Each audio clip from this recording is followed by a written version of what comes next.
with her husband to run the Patagonia International Ultra Marathon in Torres del Paine National Park in Chile.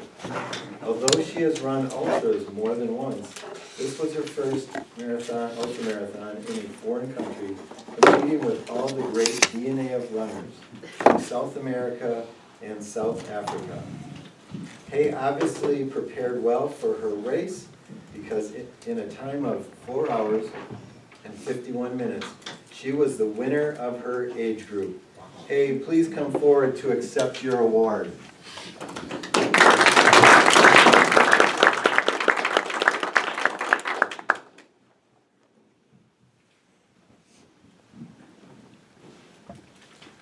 I am very humbled by not only running on the soil I had always dreamed about.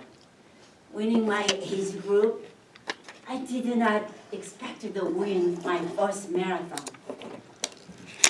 I always dreamed about going to Patagonia. Simply being there was better than dream. Patagonia shattered my sense of scale. I felt like tiny speck in this wild nature and extreme landscapes. Mr. Toastmaster, fellow Toastmasters, honored guests, I'd like to thank Nika, who organized a marathon in the most beautiful Patagonia, Chile, with the slogan, "No trace leave behind." Nika was concerned about nature and environmental damages by the most destructive animal, human.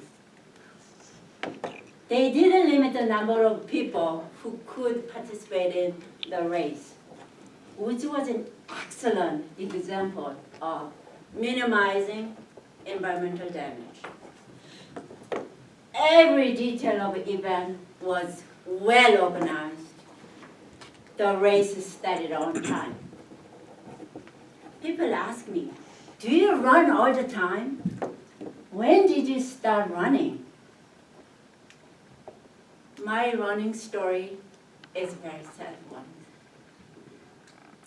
Many years ago, my husband passed away with a sudden heart attack, leaving me the darkest times in my life.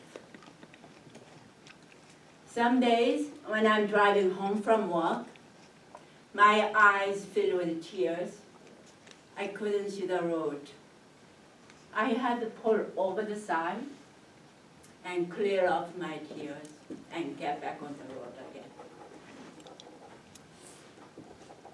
Then one morning, I had a coffee with my friend, Toastmaster friend. She said, how about running? I had never run before, but I decided to give it a try. I started running the trails behind my house. Started with a 1 mile run and 1 mile walk. Running gave me a chance to be by myself without any thoughts, listening to my breathing and footsteps. Then it became my daily meditation. Running started to heal my sorrow. Then I met Craig, who has many years experience in running. Then we signed up for 50-mile ultra run, rapid run in Steamboat Springs, and we started training. He became my coach and mentor. My training was rocky at times. Craig has been fired more than once.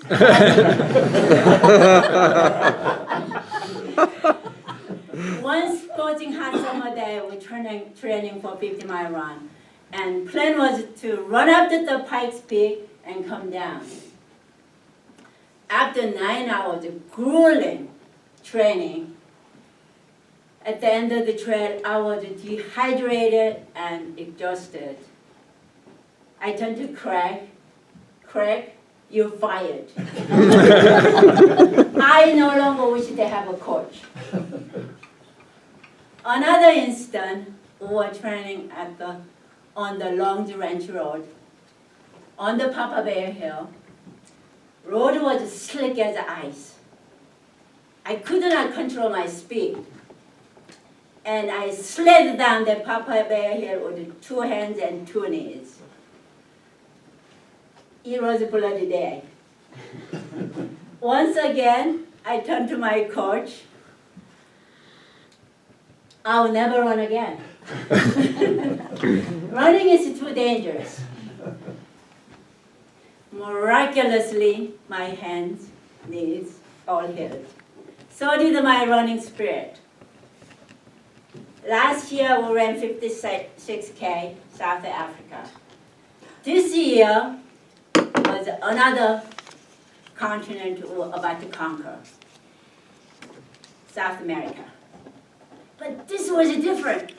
I was totally observed by pure beauty of the scenery.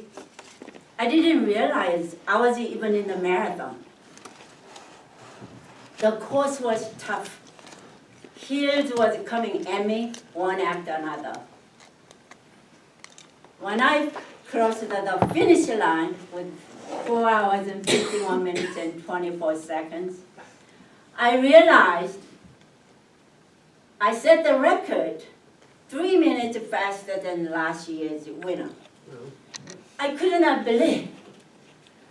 Still, I cannot believe I won the marathon, my first marathon. I would like to give all my credit to my coach, who pushed me and trained me beyond I ever imagined. My coach would say, running is like life. If you keep going, you might find some amazing things along the way. Mr. Tosmas.